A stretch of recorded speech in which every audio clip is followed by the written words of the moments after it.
You're listening to the CyberWire Network, powered by N2K.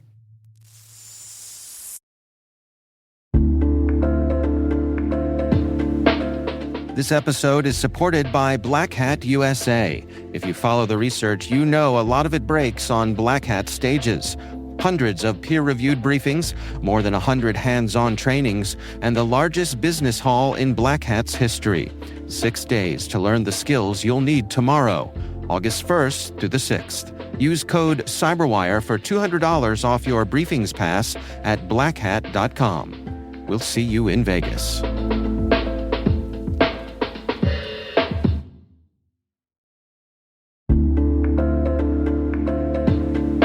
If you're heading to Black Hat USA this year, make plans to visit the SpecterOps Kennel Club.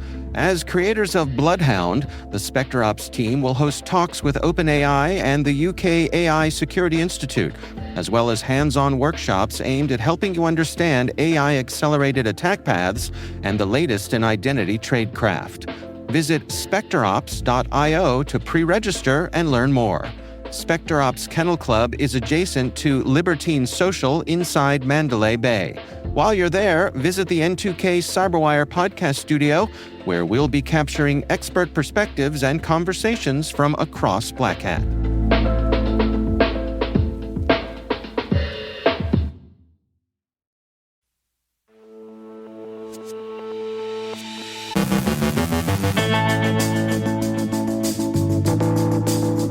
A senator targets legacy VPNs. Minnesota water systems come under cyber attack. A 20-year-old flaw exposes 24,000 servers. Microsoft debuts its first cybersecurity AI model. A critical VeloCloud bug is under active attack. The Dysphoria botnet tops 200,000 devices. Apple faces a lawsuit over a fake crypto wallet. Denmark builds a cyber-resilient banking backup. Google gives threat actors yet another set of names. Our guest is John Chiappetta, Chief Revenue Officer of Xona Systems, discussing the Aviation Cybersecurity GAO report that highlights gaps in FAA network security, and hacking the admissions system in search of a fair chance.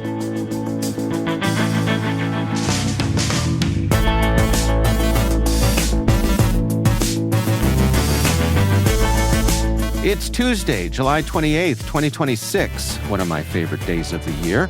I'm Dave Bittner, and this is your CyberWire Intel Briefing.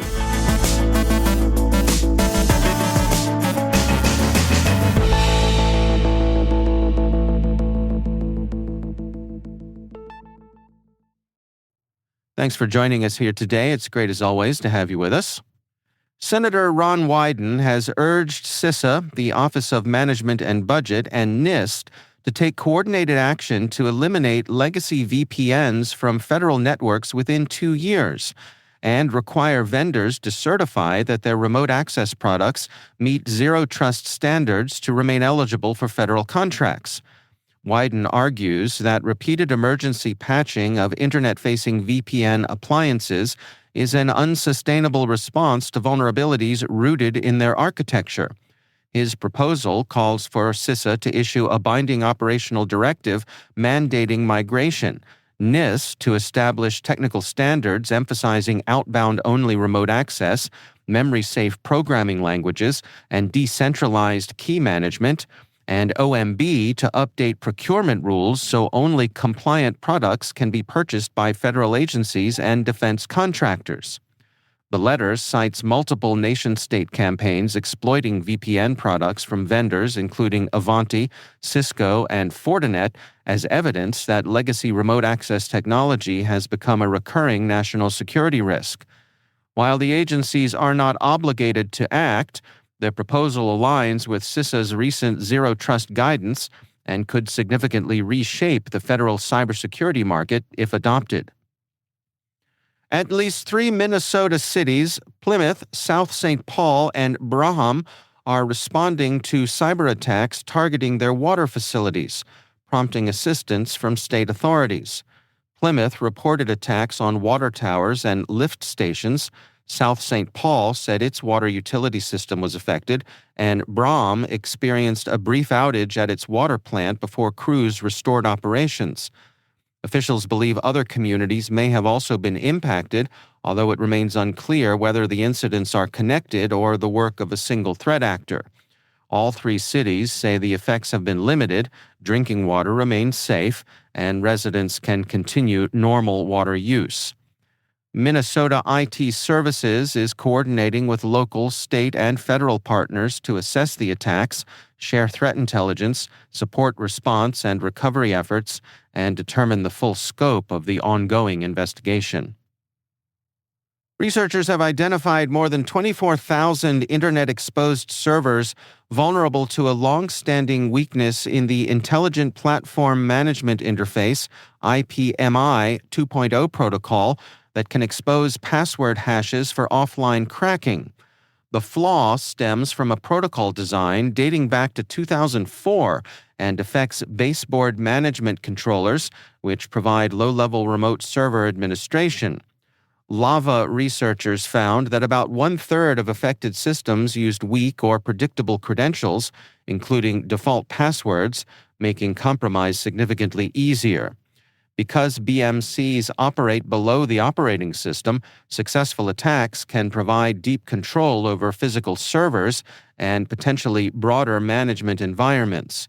The researchers urge organizations to keep IPMI interfaces off the public internet, rotate default BMC passwords, isolate management networks, and disable legacy IPMI authentication to reduce exposure. Microsoft has introduced MAI CyberOne Flash, its first AI model built specifically for cybersecurity, designed to identify vulnerabilities in complex code. Integrated into the company's M-multi-agent platform, the model works alongside larger AI models to improve efficiency while reducing costs by 50%. Microsoft says testing showed the system outperformed competing cybersecurity AI models from Google, OpenAI, and Anthropic in vulnerability discovery. MAI CyberOne Flash will be available through Microsoft's Project Perception security platform, which enters public preview on August 3rd. Arista has confirmed active exploitation of a critical vulnerability affecting its on-premises VeloCloud orchestrator software.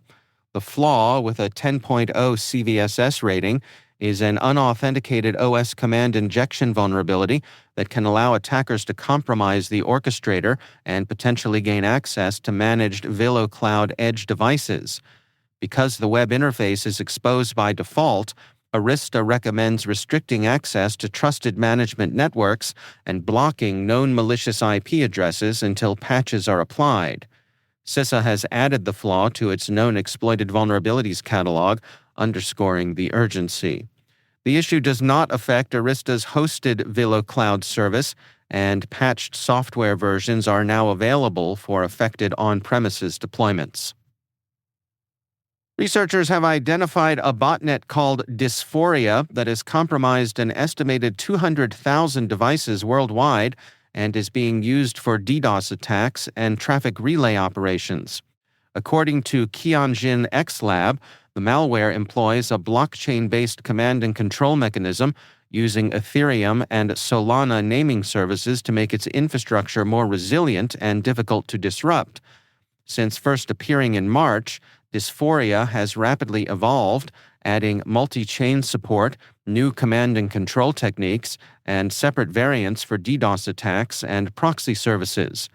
The botnet spreads by exploiting weak telnet and SSH credentials and known vulnerabilities in routers, cameras, and other IoT devices. Researchers recommend patching firmware, changing default passwords, disabling unnecessary remote access, and strengthening device security settings to reduce the risk of compromise.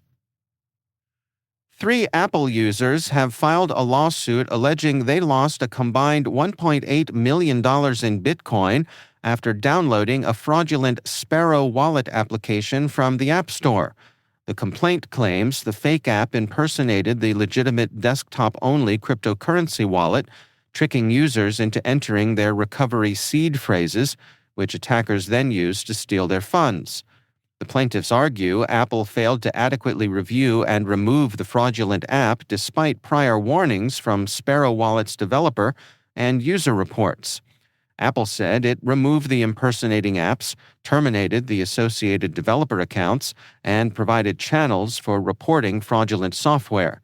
The lawsuit seeks reimbursement for the stolen cryptocurrency, damages, and court-ordered improvements to Apple's App Store review process and fraud warnings.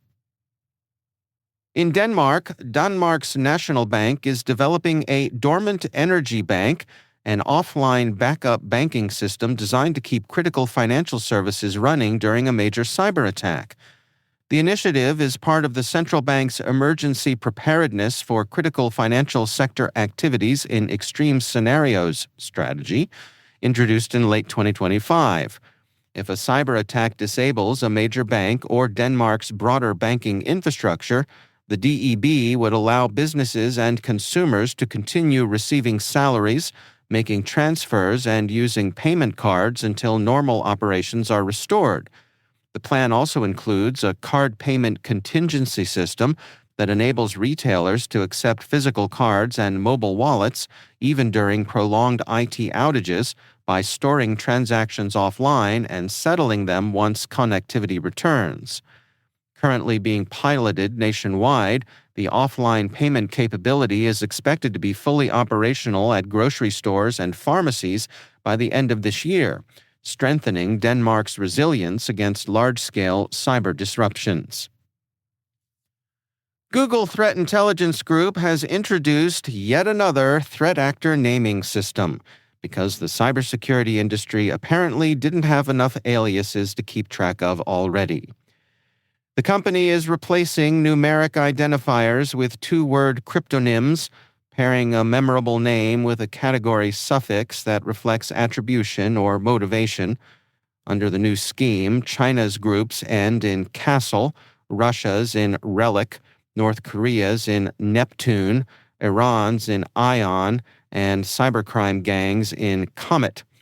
For example, the group long tracked by Google as APT44, and by everyone else under a small library of different names, will now be known as Sandworm Relic.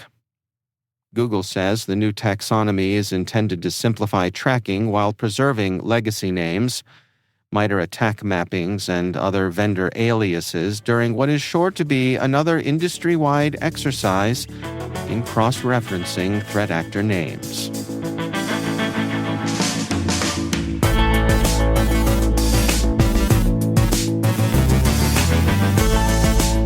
Coming up after the break, my conversation with John Chiappetta from Xona Systems. We're discussing the Aviation Cybersecurity GAO report that highlights gaps in FAA network security, and hacking the admissions system in search of a fair chance. Stay with us.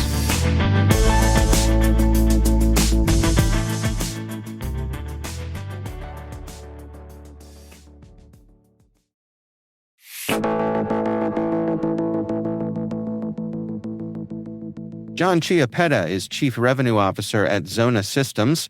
We recently sat down to discuss the Aviation Cybersecurity GAO report that highlights gaps in FAA network security.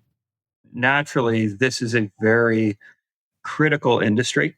That is primarily what we serve at Xona. So we are focused on critical industries, generally speaking, energy, even manufacturing.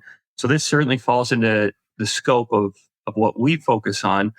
Now, when it comes to the report in itself, it's interesting from a few different perspectives. And I think what everybody needs to factor in is these aren't new organizations. It's not a startup which started yesterday. So there's certain things that are inherent to them. And some of this is the infrastructure that they have can't be refreshed or turned off or upgraded overnight.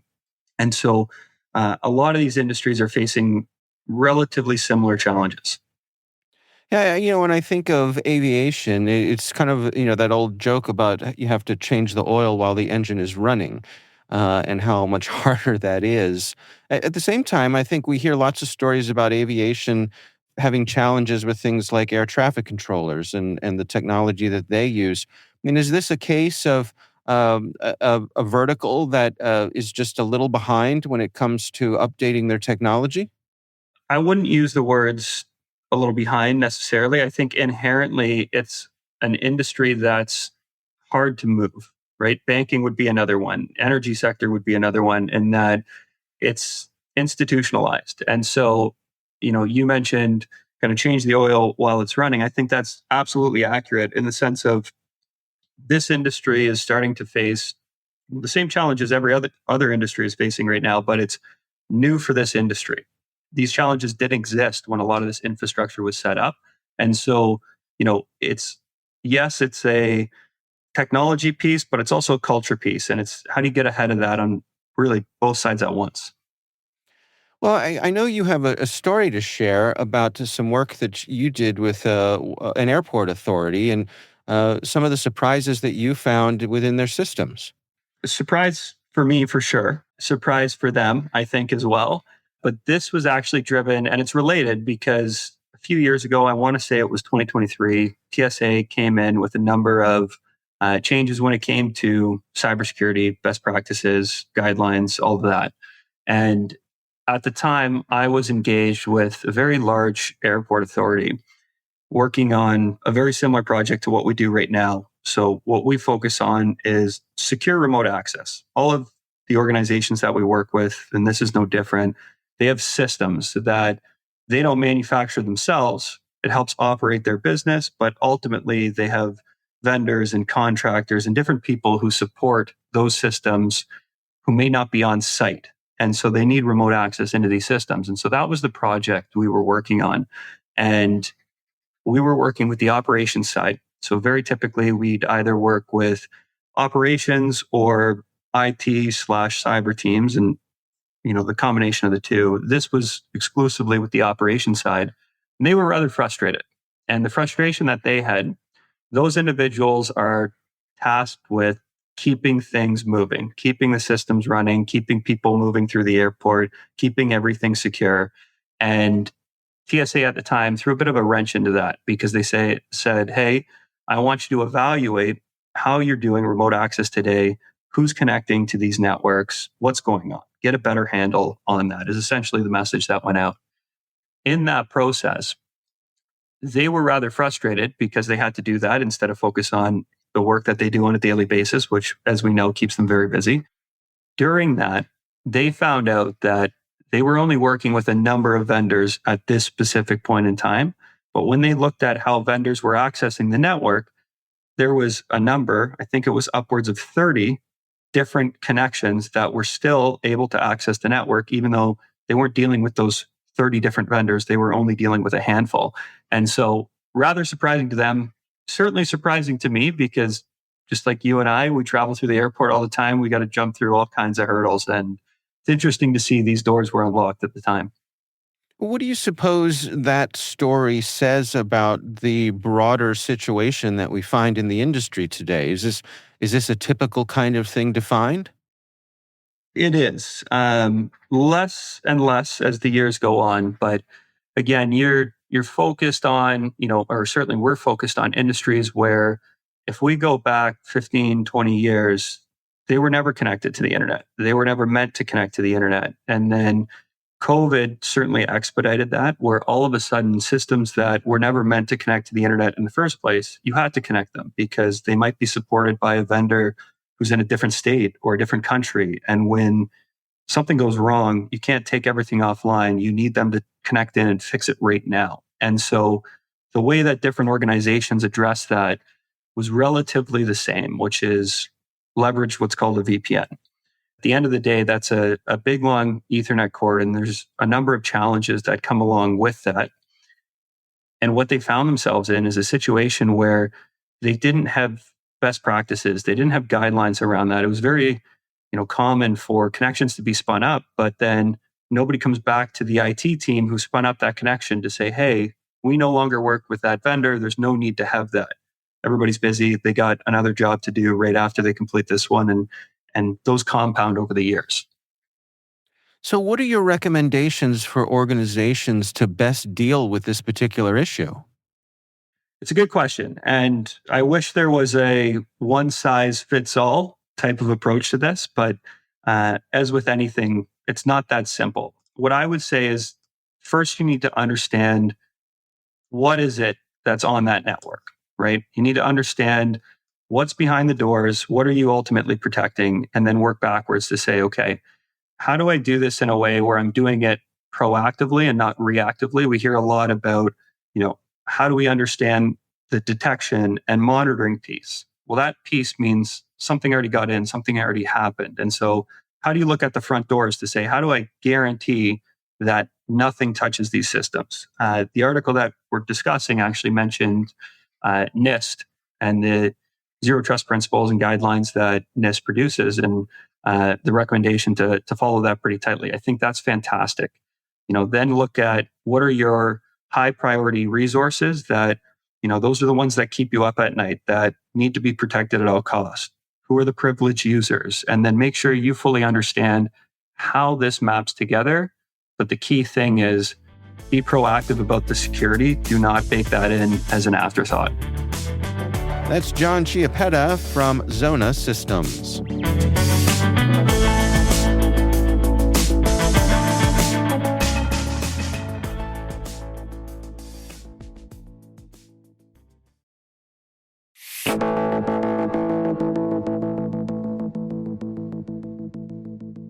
And finally, a would-be cybersecurity student has ignited an online debate after allegedly hacking the websites of IIT Madras and IIT Kanpur, claiming the intrusion was less about causing damage than making a very pointed admissions appeal.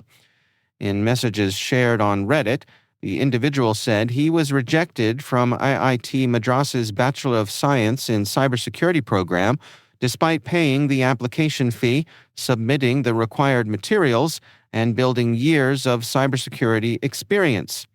His central plea, "All I need is just a fair chance." He also alleged that several program seats went unfilled and claimed, without independent verification, to have accessed sensitive institutional systems after repeated attempts to report security issues, and contact administrators went unanswered.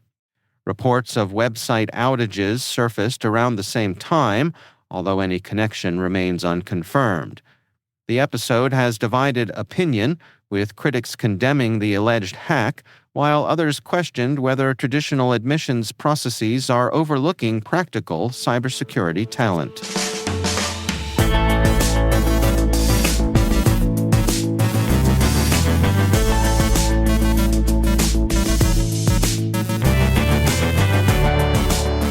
And that's the CyberWire. For links to all of today's stories, check out our daily briefing at thecyberwire.com. We'd love to know what you think of this podcast.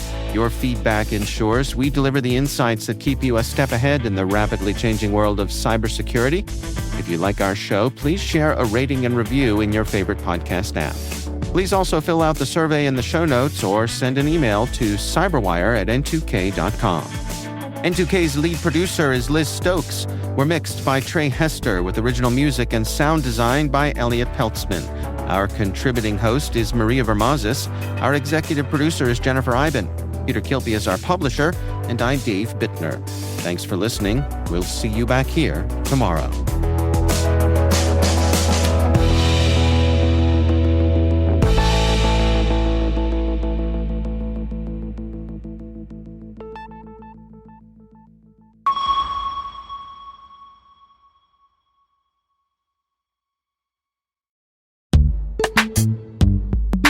Heading to Black Hat USA, the N2K CyberWire team will be on-site recording from our podcast studio in the SpecterOps Kennel Club. If you're interested in joining us for a conversation or learning more about what we're recording throughout the week, stop by the studio and meet the N2K CyberWire team. SpecterOps' Kennel Club is adjacent to Libertine Social inside Mandalay Bay.